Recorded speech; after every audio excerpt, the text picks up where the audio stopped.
नमस्कार. तर आज आपण करणार आहोत ओल्या मटारापासून एकदम कुरकुरीत असा नाश्ता. हे पॅनकेक तुम्ही सारखे सारखे कराल. चला तर रेसिपीला सुरुवात करूया. इथे अर्धी वाटी हरभरा डाळ मी भिजत घातली होती आणि रेशनिंगचा तांदूळ आहे हा 2 वाट्या घेतला होता. हा 5 ते 6 तास दोन्ही भिजत घातलं होतं. हिरवा मटार 1 वाटी घेतलेली आहे. तर आता आपण हे थोडं पाणी घालून थोडंसं उकडून घेऊया. मीठ टाकून 5 ते 10 मिनटं उकडून घेऊया आणि हे मिक्सरमधनं बारीक करून घेऊया डाळ आणि तांदूळ.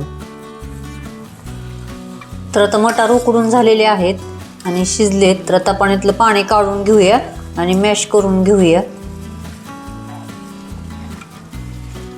तर तांदूळ आणि डाळ आपण मिक्सरमधनं काढून घेतलेलं आहे. थोडं थोडं पाणी घालून बारीक केलेली आहे. तर याच्यात आपण 2 कांदे बारीक चिरलेले, थोडी कोथिंबीर, तुम्ही तुमच्या आवडीनुसार याच्यात भाजी वापरू शकता मटारच्या ऐवजी, आणि मटार आपण मॅश करून घेतलेले आहेत. अर्धा एक राहिला तरी चालतो किंवा मिक्सरमधनं तुम्ही काढू शकता. अर्धा चमचा इथं किचन किंग मसाला आणि अर्धा चमचा धना पावडर घेतलेली आहे. 4 हिरवी मिरची, 4-5 लसूण पाकळ्या, थोडंसं आलं बारीक केलेलं आहे आणि अर्धा चमचा आपण लाल तिखट घेतलेला आहे. अर्धा चमचा आपण जिरा पावडर घेतलेली आहे आणि चवीनुसार मीठ आणि 2 चमचे दही घेतलेलं आहे.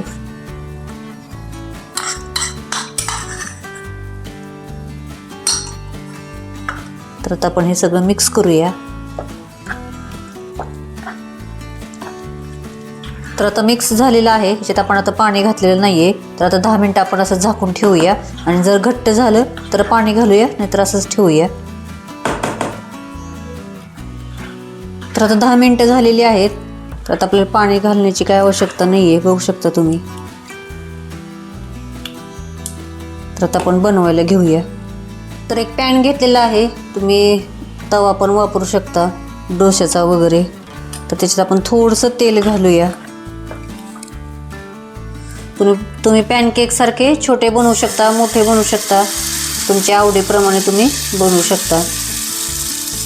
टोमॅटो सॉस, चटणी, दही, लोणचं याच्याबरोबर खाऊ शकता. खूप छान लागतं. झाकण्याची काय आवश्यकता नाही आहे आणि झाकलं तरी काय हरकत नाही आहे. याच्यावरती आपण थोडंसं तेल कढईने सोडूया. परत तुम्ही बटर पण तूप पण सोडू शकता.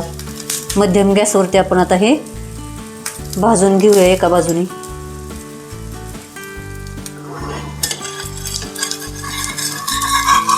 तर आता आपण पलटी करूया. बघू शकता खूप छान असं मस्त झालेलं आहे. तर मला हा पदार्थ दह्याबरोबर खूप आवडतो. तुम्ही नक्की एकदा करून बघा. तर आता आपण बाजूने भाजून घेऊया. तर आता हे दोन्ही बाजूने भाजून झालेलं आहे. मी काढून घेते. याच पद्धतीने आता 2-4 करून घेते. तुम्ही ह्या मटारच्या ऐवजी तुम्ही तुमच्या आवडीनुसार भाजी वापरू शकता. कांद्याची, कोबी वापरू शकता, गाजर वापरू शकता, टोमॅटो पण घालू शकता. तर आता आपण काढून घेऊया आणि याच पद्धतीने मी बाकीचे करून घेते. तर छान असा आपला ओल्या मटारचा नाश्ता तयार झाला. तुम्ही बघू शकता. तुम्ही डब्याला पण लहान मुलांना देऊ शकता.